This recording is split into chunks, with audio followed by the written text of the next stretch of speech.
دین کی خاطر سختیوں کا برداشت کرنا اور تکالیف مشقت کا جھیلنا۔ حضور اقدس صلی اللہ علیہ وسلم اور صحابہ کرام رضی اللہ عنہ نے دین کے پھیلانے میں جس قدر تکلیفیں اور مشقتیں برداشت کی ہیں، ان کا برداشت کرنا تو درکنار، اس کا ارادہ کرنا بھی ہم جیسے نالائقوں سے دشوار ہے۔ تاریخ کی کتابیں ان واقعات سے بھری ہوئی ہیں، مگر ان پر عمل کرنا تو علیحدہ رہا، ہم ان کو معلوم کرنے کی بھی تکلیف نہیں کرتے۔ اس باب میں چند قصوں کو نمونہ کے طور پر ذکر کرنا ہے۔ ان میں سب سے پہلے خود حضور اکرم صلی اللہ علیہ وسلم کے ایک قصہ سے ابتدا کرتا ہوں کہ حضور صلی اللہ علیہ وسلم کا ذکر برکت کا ذریعہ ہے۔ حضور صلی اللہ علیہ وسلم کے طائف کے سفر کا قصہ۔ نبوت مل جانے کے بعد 9 برس تک نبی کریم صلی اللہ علیہ وسلم مکہ مکرمہ میں تبلیغ فرماتے رہے اور قوم کی ہدایت اور اصلاح کی کوشش فرماتے رہے، لیکن تھوڑی سی جماعت کے سوا جو مسلمان ہو گئی تھی اور تھوڑے سے ایسے لوگوں کے علاوہ جو باوجود مسلمان نہ ہونے کے آپ کی مدد کرتے تھے۔ اکثر کفار مکہ آپ کو اور آپ کے صحابہ کو ہر طرح کی تکلیفیں پہنچاتے تھے، مذاق اڑاتے تھے اور جو ہو سکتا تھا اس سے درگزر نہ کرتے تھے۔ حضور اقدس صلی اللہ علیہ وسلم کے چاچا ابو طالب بھی انہی نیک دل لوگوں میں سے تھے جو باوجود مسلمان نہ ہونے کے حضور صلی اللہ علیہ وسلم کی ہر قسم کی مدد فرماتے تھے۔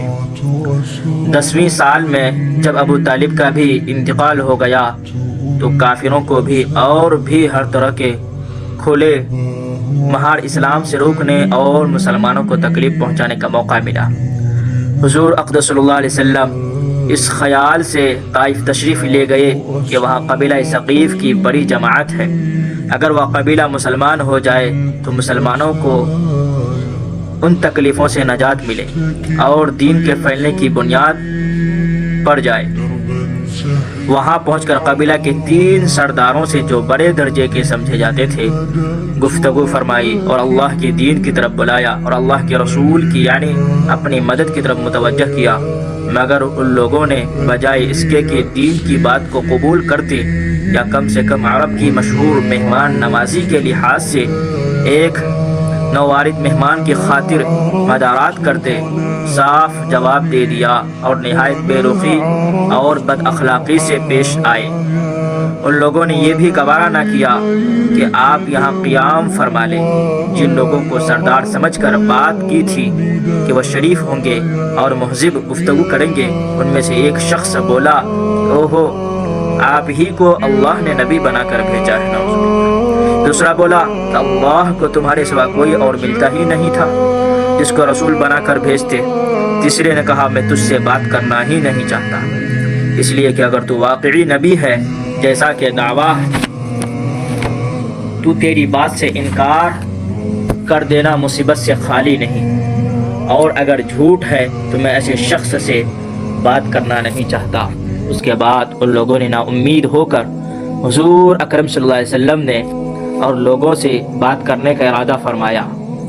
آپ تو ہمت و استقلال کے پہاڑ تھے، مگر کسی نے بھی قبول نہیں کیا، بلکہ بجائے قبول کرنے کے حضور صلی اللہ علیہ وسلم سے کہا کہ ہمارے شہر سے فوراً نکل جاؤ اور جہاں تمہاری چاہت کی جگہ ہو وہاں چلے جاؤ۔ حضور اکرم صلی اللہ علیہ وسلم جب ان سے بالکل مایوس ہو کر واپس ہونے لگے تو ان لوگوں نے شہر کے لڑکوں کو پیچھے لگا دیا کہ آپ کا مذاق اڑائیں، تالیاں پیٹیں، پتھر ماریں، حتیٰ کہ آپ صلی اللہ علیہ وسلم کے دونوں جوتے خون کے جاری ہونے سے رنگین ہو گئے۔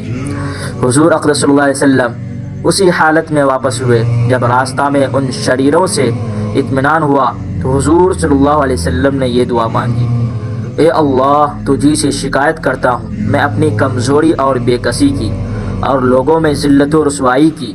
اے ارحم الراحمین، تو ہی ضعفاء کا رب ہے اور تو ہی میرا پروردگار ہے۔ تو مجھے کس کے حوالے کرتا ہے؟ کسی اجنبی بیگانے کے جو مجھے دیکھ کر ترش روح ہوتا ہے اور منہ چراتا ہے، یا کہ کسی دشمن کے جس کو تو نے مجھ پر قابو دے دیا۔ اے اللہ، اگر تو مجھ سے ناراض نہیں ہے تو مجھے کسی کی بھی پرواہ نہیں ہے، تیری حفاظت مجھے کافی ہے۔ میں تیرے چہرہ کے اس نور کے طفیل جس سے تمام اندھیریاں روشن ہو گئی ہیں اور جس سے دنیا اور آخرت کا سارے کام درست ہو جاتے ہیں، اس بات سے پناہ مانگتا ہوں کہ مجھ پر تیرا غصہ ہو یا تم سے ناراض ہو۔ تیری ناراضگی کا اس وقت تک دور کرنا ضروری ہے جب تک تو راضی نہ ہو۔ نہ تیرے سوا کوئی طاقت ہے نہ قوت۔ مالک الملک کی شان قہاری کو اس پر جوش آنا ہی تھا۔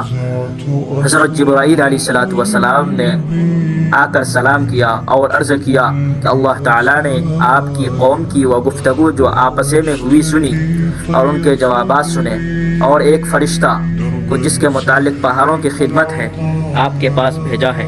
آپ جو چاہیں اس کو حکم دیں۔ اس کے بعد اس فرشتہ نے سلام کیا اور عرض کیا کہ جو ارشاد ہو میں اس کی تعمیل کروں گا۔ اگر ارشاد ہو تو دونوں جانب کے پہاڑوں کو ملا دوں جس سے یہ سب درمیان میں کچل جائیں، اور جو سزا آپ تجویز فرمائیں۔ حضور صلی اللہ علیہ وسلم کی رحیم و کریم ذات نے جواب دیا کہ میں اللہ سے اس کی امید رکھتا ہوں کہ اگر یہ مسلمان نہیں ہوئے تو ان کی اولاد میں سے ایسے لوگ پیدا ہوں جو اللہ کی پرستش کریں، یعنی اللہ تعالیٰ کی عبادت کریں اور اس کی عبادت کریں۔ یہ ہے اخلاق اس کریم ذات کے جس کے ہم لوگ نام لیوا ہیں۔